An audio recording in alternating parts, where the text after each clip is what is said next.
C'est qu'il y a une discussion pour les stades limités entre le traitement endoscopique et le traitement chirurgical. Donc, on va demander au docteur Rami de la HEGP d'intervenir sur le traitement endoscopique et Damien Bourriez de l'équipe de Bordeaux lui répondra sur le plan chirurgical.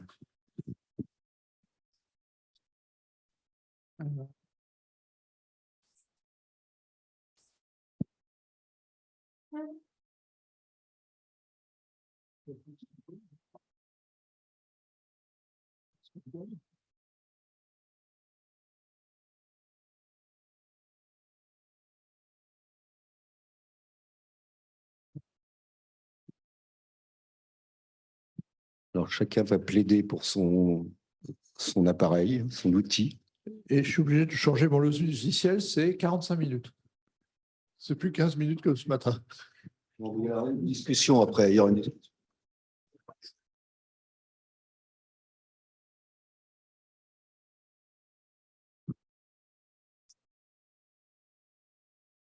Alors, rebonjour à tous, bonjour à ceux que je n'ai pas vus. Donc, encore une fois, merci à l'Académie de chirurgie nationale de chirurgie de m'accueillir et de nous accueillir, puisqu'avec le docteur Damien Bourriez, nous avons préparé ensemble la présentation sur les tumeurs superficielles de l'œsophage. Alors, chirurgie ou résection endoscopique, ou quand, pour qui et vous allez voir que sur le plan que nous allons dérouler, on commencera par vous présenter d'abord les différentes classifications qu'il faut peut-être connaître, le traitement endoscopique, les résultats, le traitement chirurgical, les résultats, la comparaison entre les deux traitements et puis une discussion sur la complémentarité surtout de ces deux approches. Alors, nous avons déjà parlé ce matin de l'épidémiologie du cancer de l'œsophage avec deux principaux types histologiques, le carcinome épidermoïde lié à la consommation d'alcool et de tabac essentiellement, et l'adénocarcinome lié à un reflux gastro-œsophagien se compliquant d'un œsophage de Barrett et entraînant un adénocarcinome. Il est important, je pense, d'essayer d'arriver à diagnostiquer un stade précoce de ce cancer, car ce stade précoce est associé à une survie à 5 ans qui est supérieure à 80%.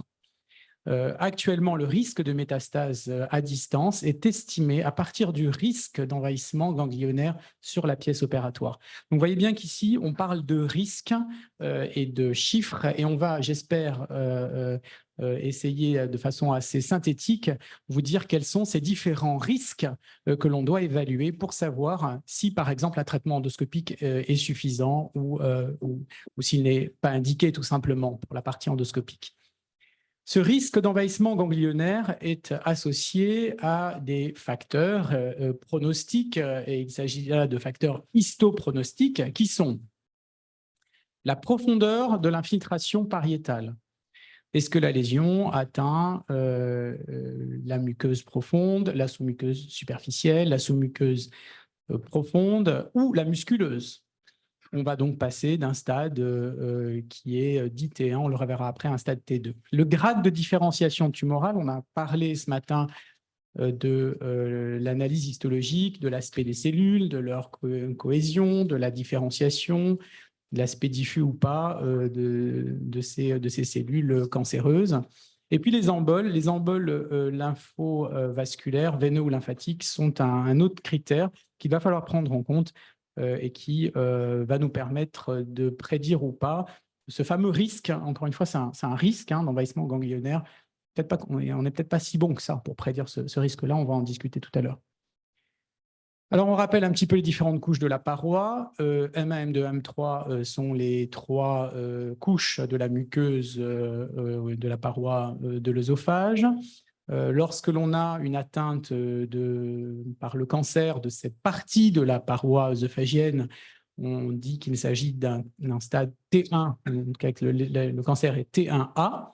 Lorsque la lésion envahit la sous-muqueuse, et on fera attention à bien mesurer l'envahissement de cette sous-muqueuse, parce que Lorsque l'on a une atteinte de la sous-muqueuse superficielle, moins de 200 microns pour les carcinomes épidermoïdes ou moins de 500 microns pour les adénocarcinomes, alors on peut peut-être dire qu'on est curatif, mais de façon élargie. Et tout ça se discute en RCP.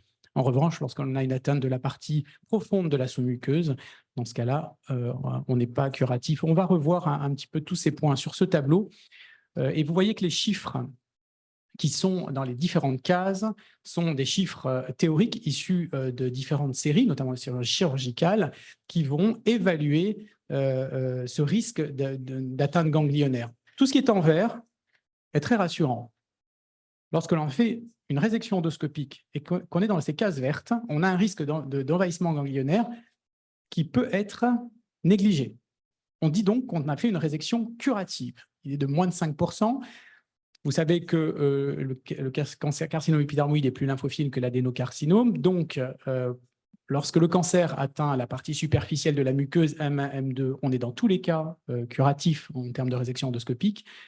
En revanche, lorsque l'on atteint la partie profonde de la muqueuse, c'est-à-dire le M3, vous voyez que les chiffres pour le carcinome épidermoïde en orange ici, que je montre ici, ben on est déjà à 8 à 18% de risque d'envahissement ganglionnaire. Donc, c'est trop élevé.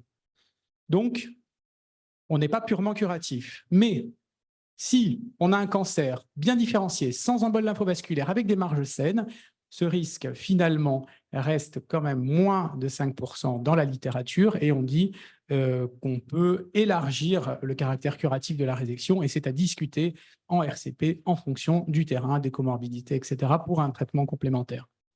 Il en est de même pour la partie superficielle de la sous-muqueuse et je vous ai dit que c'était moins de 500 microns pour l'adénocarcinome ou moins de 200 microns pour le carcinome épidermoïde. Mais finalement, cet envahissement de la sous-muqueuse superficielle est difficile à analyser et nos collègues anatomopathologistes ne sont pas toujours d'accord sur la mesure exacte de cet envahissement. Donc, ce sont des discussions que l'on doit avoir. En revanche, lorsque la lésion atteint la sous-muqueuse profonde, ou a fortiori la musculeuse, il faut discuter un traitement complémentaire. Et ce traitement complémentaire est avant tout la chirurgie. Mais on pourra aussi discuter d'autres traitements comme la radiochimiothérapie ou une surveillance rapprochée. On va en reparler. Le traitement endoscopique, on l'a vu ce matin, mais je le redécris ici. La dissection sous-muqueuse que l'on voit ici à gauche, hein, c'est cette technique qui permet de réséquer la lésion sans limite de taille, où on va travailler dans ce troisième espace, que nous on appelle ça les endoscopies de troisième espace, c'est-à-dire l'espace de la sous-muqueuse, où on peut faire des tunnels, on dissèque les fibres les unes après les autres, on fait de l'hémostase, on fait de la prévention du saignement en coagulant les vaisseaux. Vous voyez ici un petit bistouri qui ouvre la muqueuse et qui met à nu la sous-muqueuse. À partir de là, on va disséquer les fibres de la sous-muqueuse sans toucher la musculeuse. On va éviter la perforation. Et vous voyez ici que la musculeuse est à nu et on a pelé en essayant bien sûr d'être monobloc et d'avoir une résection complète du cancer. Ici, c'était une suspicion de cancer sur un endobrachioœsophage. Une autre technique est la mucosectomie par ligature élastique. On va pédiculiser la zone suspecte de cancer et puis on va l'enlever, la réséquer grâce à une anse diathermique qui va permettre comme ça de proche en proche d'enlever des grandes surfaces de zones suspectes de cancer. Dans ces deux techniques, on a une analyse histologique, ce qui est tout à fait satisfaisant puisque je vous ai dit à quel point c'était important de savoir si on avait fait une résection curative ou pas. La troisième technique, qui est la radiofréquence, est une technique, elle, de destruction et non plus de résection. Donc, on n'a pas d'analyse histologique. Donc, il ne faut pas détruire des lésions en relief ou des lésions qui sont suspectes. L'indication de cette technique est une technique qui est complémentaire d'une technique de résection pour détruire, par exemple, un endobrachioœsophage ou un œsophage de Barrett plan, parfaitement plan, quand on a enlevé la lésion visible. Quelles sont les indications ? Les indications sont bien sûr les tumeurs superficielles. Est-ce qu'il faut faire des examens, notamment radiologiques ou une écho-endoscopie, avant de faire une résection ? Finalement, l'apport est très limité. On n'arrive pas à faire la différence entre un T1A et un T1B en écho-endoscopie. En revanche, on pourrait faire la différence entre un T1 et un T2. Donc actuellement, dans les recommandations européennes et les recommandations françaises, cette écho-endoscopie n'est pas systématique. Il en est de même pour le scanner ou pour l'IRM. Donc finalement, on va se baser sur l'aspect macroscopique de la lésion. Et les lésions qui sont en général des lésions sans infiltration de la sous-muqueuse profonde sont des lésions parfaitement planes ou un petit peu surélevées. Là, on est assez confiant.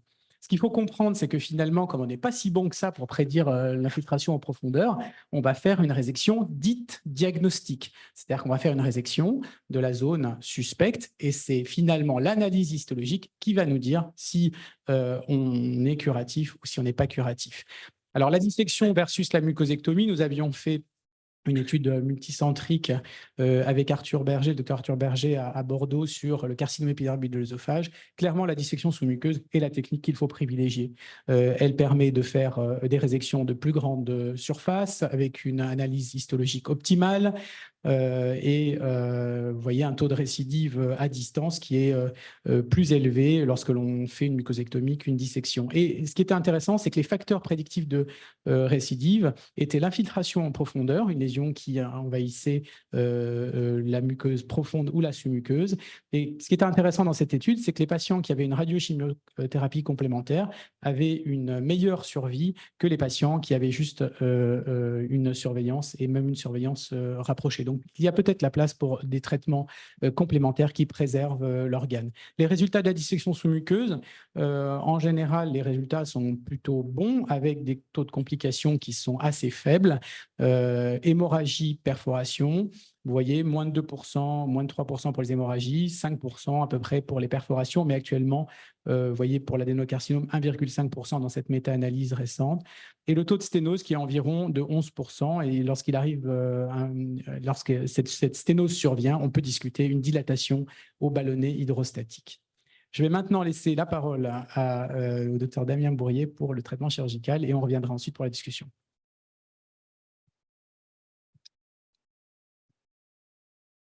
Bonjour à tous. Je vous remercie aussi pour l'invitation. Je remercie l'Académie de chirurgie. Et donc, moi, je vais vous parler du traitement chirurgical, mais vous allez voir, plus qu'un face-à-face, on a fait une présentation commune pour vous montrer que le traitement endoscopique et le traitement chirurgical sont complémentaires pour la prise en charge des tumeurs superficielles de l'œsophage. Je commence la partie chirurgie en parlant de ce qui ne nous plaît pas, les complications post-opératoires. On a effectivement des taux de complications très élevés après œsophagectomie, avec 59% de complications post-opératoires, dont 17% de complications classées d'INDO 3B, donc des complications qui requièrent un geste sous anesthésie générale, que ce soit une intervention chirurgicale ou un geste endoscopique ou un geste radio-interventionnel. La mortalité à 30 jours après œsophagectomie est de 2,4% et la mortalité à 90 jours est de 4,5%. Donc les résultats, les conséquences de ce traitement sont bien plus lourdes que le traitement endoscopique. La prise en charge chirurgicale pour les tumeurs superficielles de l'œsophage va dépendre de la localisation sur l'œsophage. Pour les tumeurs du tiers supérieur, il est nécessaire de réaliser une œsophagectomie de 3 voies qu'on appelle œsophagectomie de McKellen, qui comporte 3 abords, un abord abdominal, un abord thoracique et un abord cervical. Pour les tumeurs du tiers moyen et du tiers inférieur de l'œsophage, il est nécessaire de réaliser une ésogastrectomie polaire supérieure, la technique de Lewis-Santi, qui comporte un abord abdominal et un abord thoracique. Pour les tumeurs du cardia, l'intervention va dépendre de la localisation par rapport à la ligne Z avec cette classification qui est la classification de Sievert. Pour les tumeurs suscardiales, dont l'épicentre est situé entre 1 cm au-dessus et 5 cm au-dessus de la ligne Z, l'intervention recommandée est un Lewis-Santi. Pour les tumeurs du cardia pur autour de la ligne Z, dont l'épicentre va de 1 cm au-dessus à 2 cm en dessous, l'intervention peut soit être un Lewis-Santi, soit une gastrectomie totale. Pour les tumeurs qui sont situées en dessous du cardia, Sievert 3, dont l'épicentre est entre 2 et 5 cm en dessous de la ligne Z, il est recommandé plutôt de réaliser une gastrectomie totale. Pour l'œsophagectomie, les principales règles qu'on retient sont d'utiliser une gastroplastie plutôt qu'un transplant colique, sauf quand cela n'est pas possible. Il est recommandé aussi de privilégier l'anastomose thoracique à l'anastomose cervicale, sauf pour les tumeurs du tiers supérieur de l'œsophage, qui, comme je l'ai dit, requièrent une voie d'abord cervicale. Il est nécessaire d'avoir au moins 23 ganglions sur la pièce opératoire. Ce qui est très important, c'est la préparation du patient. Alors, vous allez voir que pour les tumeurs superficielles, cette préparation est différente par rapport aux tumeurs invasives où les patients vont avoir un traitement néoadjuvant.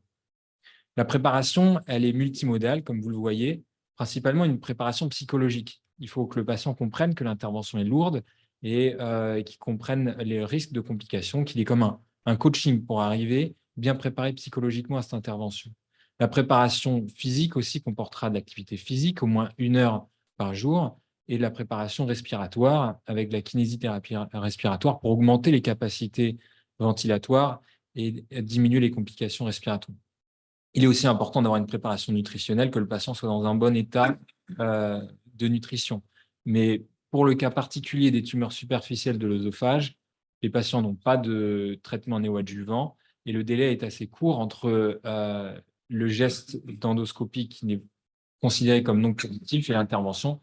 Donc, il faut quand même profiter de ces quelques semaines avant l'intervention pour optimiser l'état du patient en vue de l'œsophagectomie. La voie d'abord est quelque chose de très important parce que l'œsophagectomie est, comme vous l'avez compris, une intervention lourde qui induit un stress chirurgical important. Et donc, on essaye tant qu'on peut de diminuer ce traumatisme pour diminuer les morbidités post-opératoires.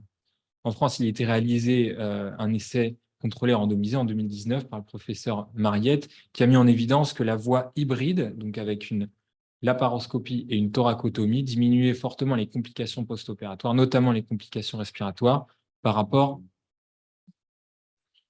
C'est les 15 minutes? J'ai du temps. D'accord, je vous remercie. Je suis zen, merci. Donc, la voie hybride montrait… D'accord, j'ai encore un peu de temps alors.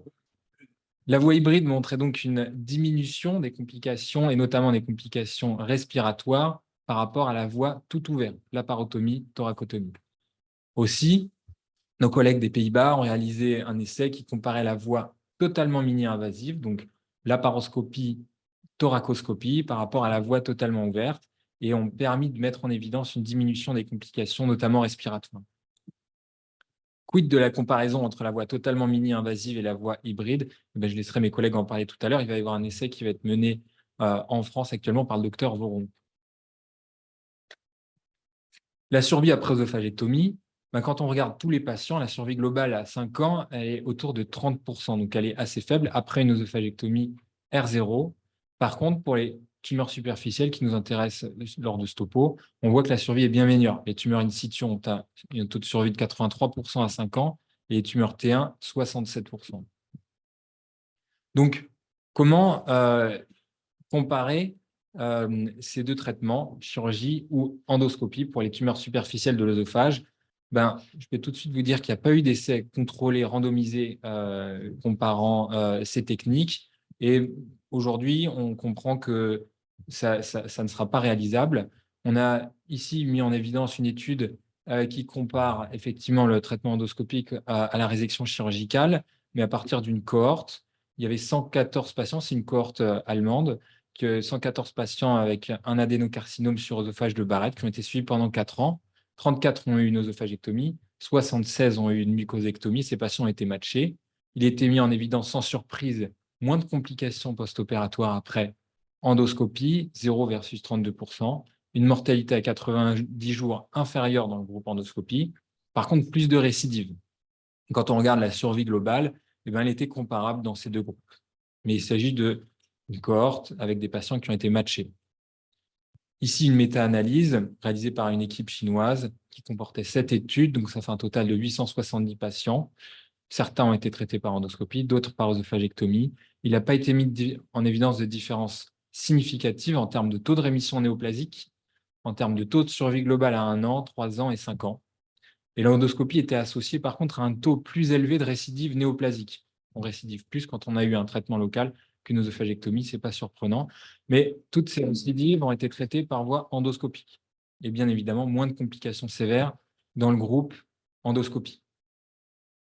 Donc ces traitements ne sont pas en face à face, mais plutôt complémentaires. Et alors, quand la résection endoscopique n'est pas curative, on parle effectivement d'œsophagectomie complémentaire ou œsophagectomie de rattrapage.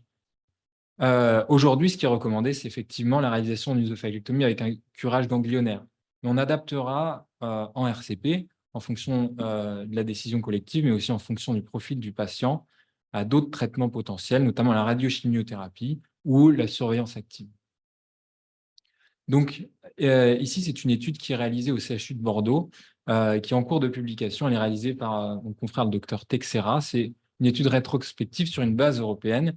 Il a été identifié 334 patients opérés d'œsophagectomie pour lésions superficielles, dont 36 qui avaient eu une résection endoscopique première. La question était de savoir si le fait d'avoir fait une résection endoscopique première changeait les suites opératoires ou impactait le pronostic oncologique. Ici, il est mis en évidence qu'il n'y avait pas de différence sur les complications post-opératoires et pas d'impact sur la survie sans récidive ou sur la survie globale.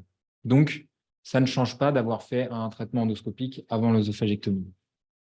Quand on regarde ces séries sur des patients opérés d'œsophagectomie complémentaire après un tentative de traitement endoscopique, on identifie des taux de morbidité et de mortalité élevés comme on les connaît. C'est très variable selon les séries. La morbidité va de 26 à 43% et la mortalité de 0 à 14% dans une série, ce qui est très important. Et ce qui nous intéresse, le taux de patients N0, donc qui n'ont aucun ganglion envahi sur la pièce opératoire. Et ben, c'est des taux très importants qui vont de 84 à 100%. Les taux de survie sans récidive et les taux de survie globale sont très favorables, avec un taux de survie sans récidive qui va de 85 à 100%, un taux de survie global de 83 à 100%. Donc, pour résumer, sur l'œsophagectomie complémentaire, on a assez peu de données dans la littérature sur l'œsophagectomie pour des patients qui ont une tumeur T1. Il est difficile de bien sélectionner ces patients pour la résection endoscopique. Il y a un risque que la résection endoscopique ne soit pas curative, mais au vu du peu de complications de ce geste, il est quand même nécessaire d'envoyer ces patients à l'endoscopie et la réponse à NAPAP permettra d'offrir aux patients le meilleur traitement pour la suite. Donc, on peut considérer que l'endoscopie, le geste de résection endoscopique a aussi une valeur diagnostique pour la prise en charge de ces patients. Parce qu'on n'a pas meilleur outil, l'écho-endoscopie ne fait pas mieux, l'IRM œsophagienne ne montre pas de résultats probants, et le scanner ne permet pas de déterminer la profondeur d'infiltration. L'antécédent de résection endoscopique ne majore pas les complications post-opératoires, ça on l'a vu avec l'étude précédente, et ces patients-là ont un taux de N0 très élevé, ce qui nécessite de pousser la réflexion vers des meilleurs facteurs pronostiques pour essayer d'identifier quels seraient les patients candidats à cette œsophagectomie complémentaire. Donc, si on doit conclure ce topo, on peut dire que la résection endoscopique est le traitement de première intention des tumeurs œsophagiennes superficielles. L'analyse histologique de la pièce opératoire, de la pièce de résection endoscopique, c'est elle qui permettra de confirmer si le geste endoscopique a été curatif ou pas. L'œsophagectomie complémentaire, elle sera indiquée quand cette résection endoscopique n'est pas curative.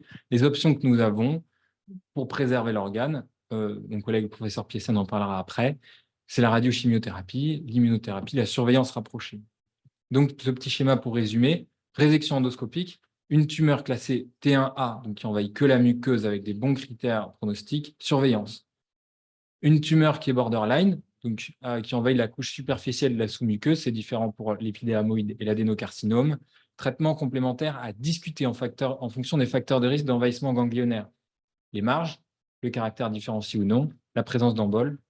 Et pour les tumeurs qui sont infiltratives, qui infiltrent la partie moyenne et profonde de la sous-muqueuse ou la musculeuse, le traitement par résection endoscopique est considéré comme non curatif. C'est là qu'on intervient, œsophagectomie ou radiochimiothérapie ou surveillance en fonction du patient de la décision RCP. Donc, pour conclure, on n'a pas vraiment de face-à-face à se faire avec le professeur Ramy, on a plutôt des stratégies qui sont complémentaires.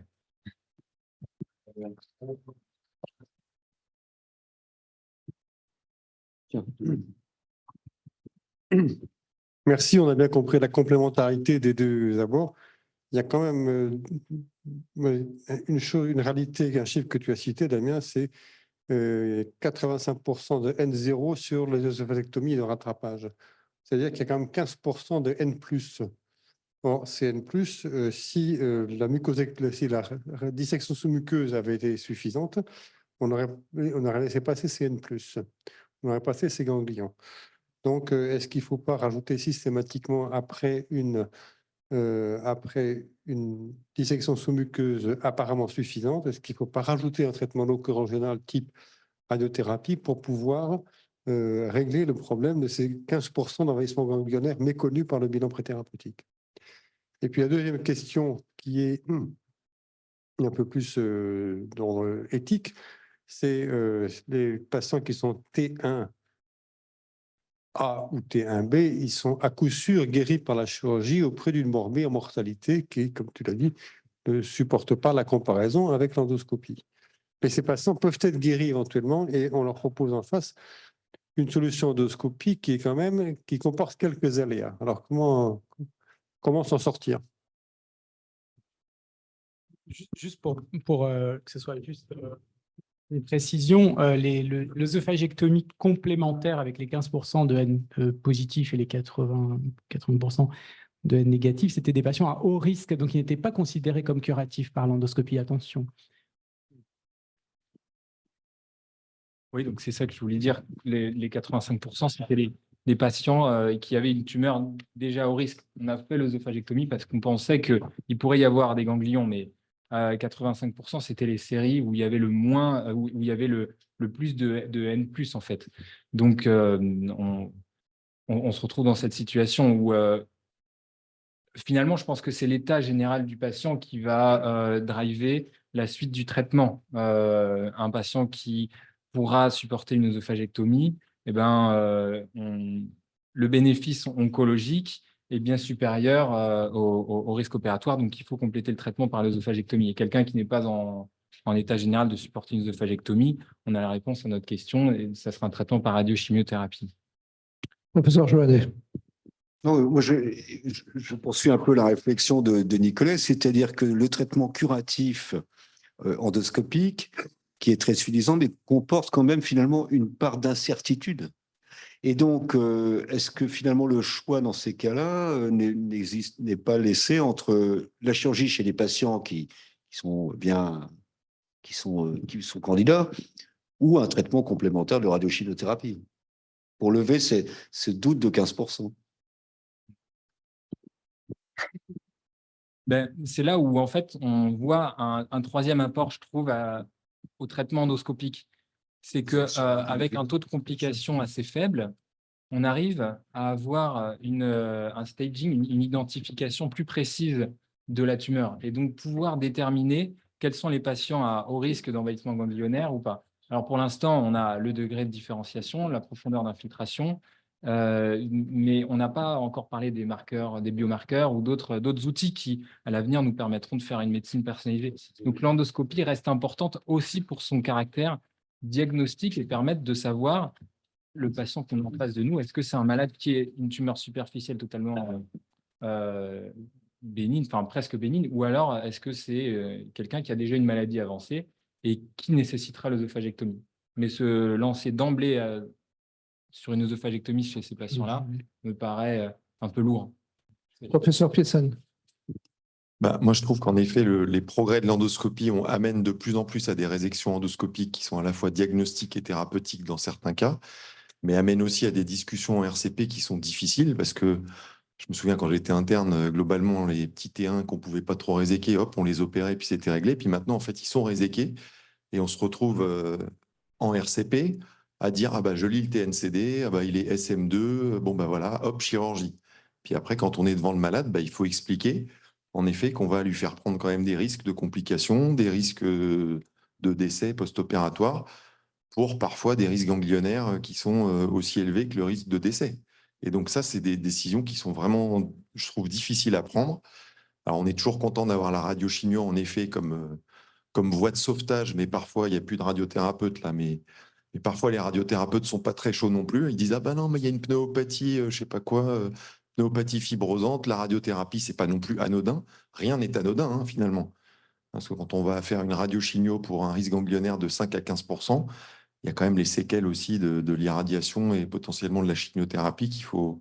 Voilà, donc c'est vraiment des décisions difficiles et en effet, on est demandeur d'études un peu plus avancées sur le sujet pour essayer d'arriver avec des pourcentages les plus précis possibles pour pouvoir discuter aussi avec le patient. Et je suis d'accord que parfois le patient donne la réponse parce qu'il est très fatigué, très âgé, et voilà. Mais parfois, c'est des décisions qui sont vraiment pas faciles à prendre.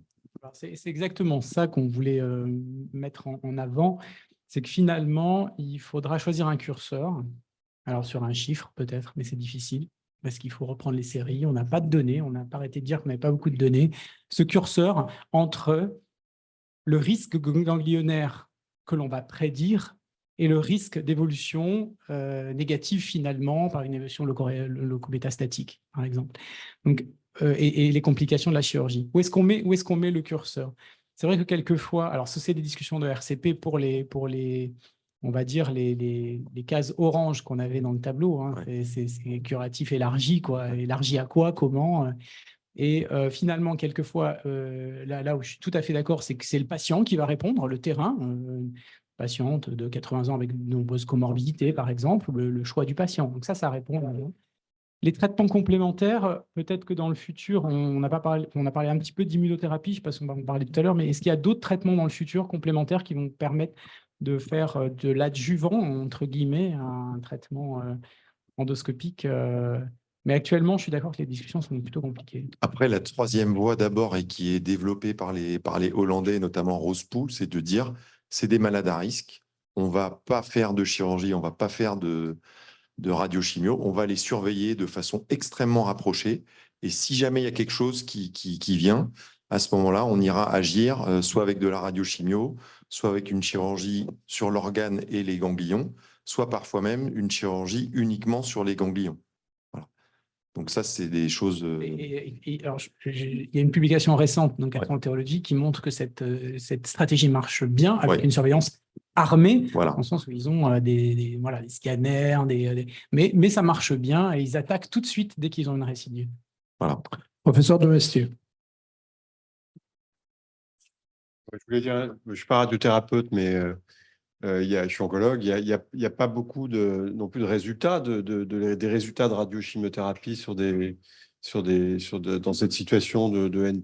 Donc, en plus, on n'est pas certain qu'on est super efficace. Donc, il y a à la fois le côté, on traite un risque de 15%. On ne sait pas trop parce qu'il n'y a pas de résultats trop importants dans cette situation. Et puis, bon, il y a les risques de complications de la radiochimio. Donc, ça fait beaucoup quand même.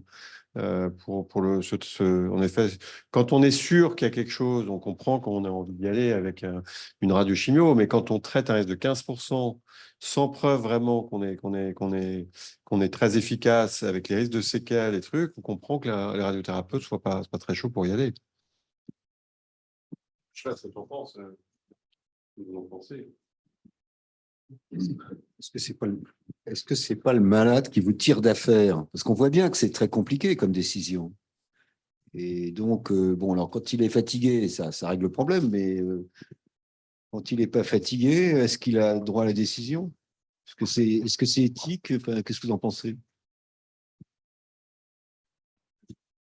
Oui, alors effectivement, il a droit à participer à la décision, même si on sait que les patients font beaucoup confiance à leur médecin et ça dépend comment on présente la chose. Chez nous, il y a évidemment une rencontre avec le chirurgien et cette consultation-là, elle est décisive, hein, souvent. Et en RCP, ce sera surtout les comorbidités en fait, qui vont faire pencher. Je suis assez d'accord avec la radiochimiothérapie sur les peu de données qu'on a dans ce type de risque théorique. Et c'est pour ça que en RCP, souvent, on bascule pour une surveillance armée suite à certaines données. Ce sera peut-être ça finalement, et déclencher le traitement quand on aura une cible. Mais cette réflexion, elle est fréquente. Professeur Cornu. Oui, merci beaucoup pour vos présentations. Enfin, j'interviens un peu en naïf, puisque je suis neurochirurgien, moi, donc je n'ai pas la pratique de cette chirurgie.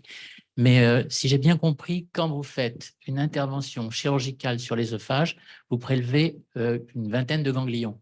C'est ça, hein? Oui, voilà. Quand on a réussi. Alors, en endoscopie, est-ce qu'il serait possible d'avoir un élément supplémentaire de décision comme vous le cherchez, en fonction de la localisation, bien sûr, en prenant un ganglion du territoire opéré, essayer de voir en plus si finalement, alors prélever bien sûr en fonction des possibilités, d'accessibilité et tout ça, avoir un élément supplémentaire pour affiner votre diagnostic en fonction d'un N1 ou non. Alors, c'est peut-être le futur, hein, je ne sais pas, où on va combiner les approches, parce que là, on a dit que c'était des approches complémentaires, on n'a pas parlé d'approches combinées, hein. C'est peut-être le futur, c'est peut-être l'avenir. On pourrait imaginer, alors, d'avoir, je ne sais pas si on n'a pas parlé encore de ganglion sentinelle, mais par exemple, d'allumer un ganglion qui pourrait être notre cible, et de pouvoir franchir cette paroi digestive, hein, avec nos endoscopes, hein, et aller chercher ce ganglion et puis adapter la stratégie. Ça ne se fait pas actuellement, mais c'est quelque chose qui est assez séduisant, je trouve, en théorie. Je le pensais en Professeur question. Merci. Oui. Merci de me donner la parole, ce sera très court. Moi, je suis désolé depuis plusieurs années d'entendre, même de la part des chirurgiens, il y a des risques chirurgicaux, il y a de gros risques. Entre bonnes mains, l'œsogastrectomie polaire supérieure est limitée à un taux de mortalité et de morbidité relativement modeste. Par contre, la résection circulaire de la muqueuse du bas œsophage donne pratiquement toujours une sténose qui impose des dilatations de longue durée, et même après la dilatation, le patient ne mange pas tranquillement comme il mange quand il a une bonne œsogastrectomie polaire supérieure.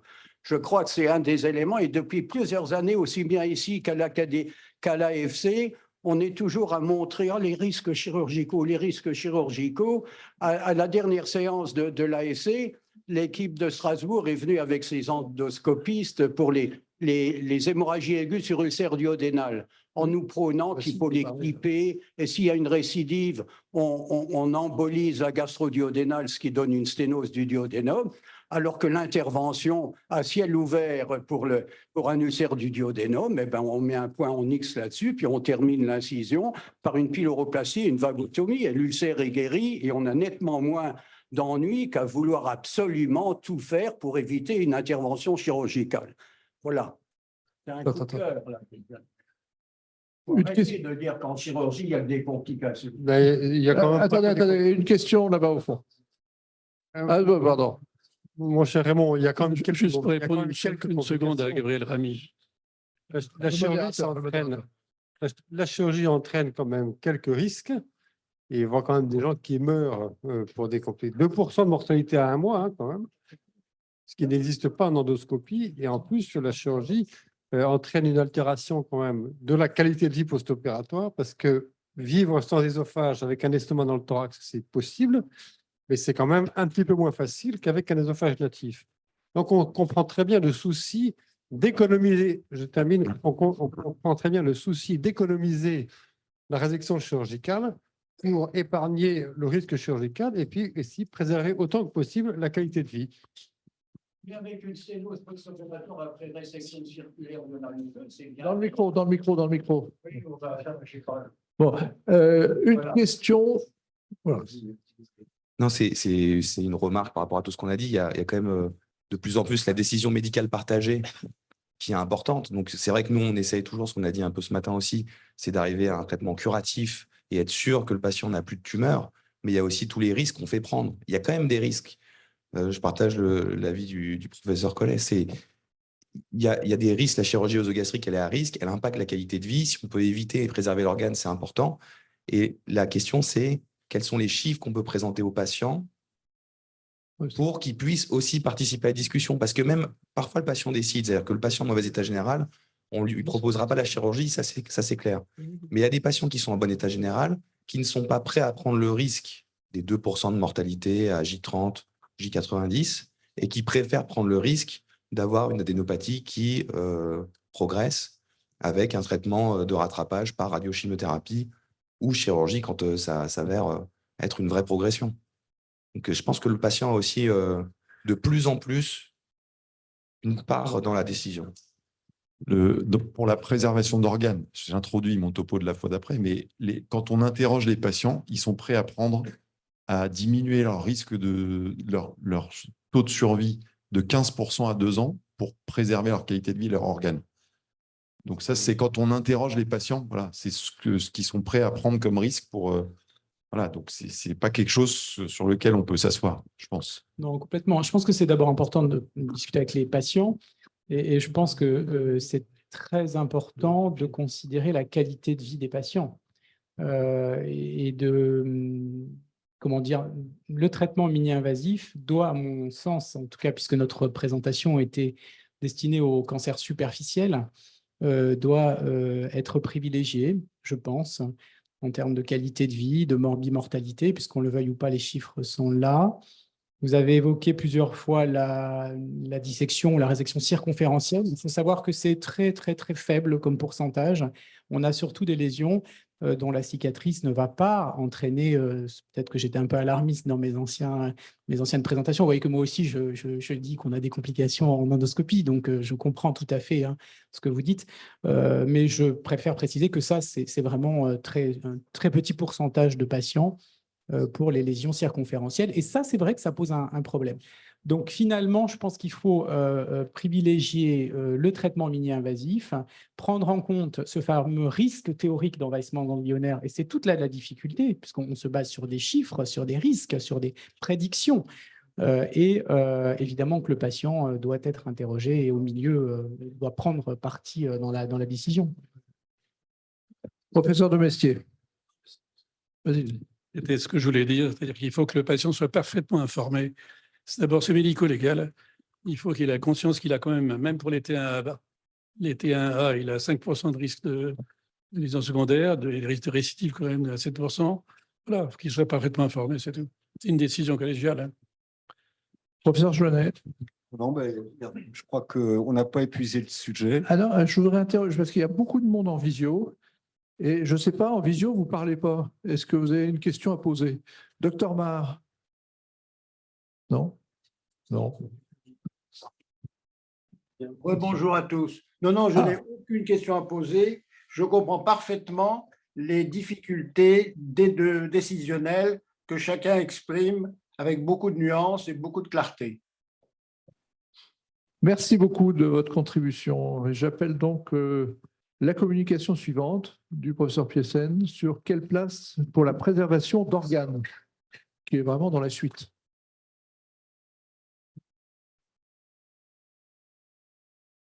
Merci beaucoup.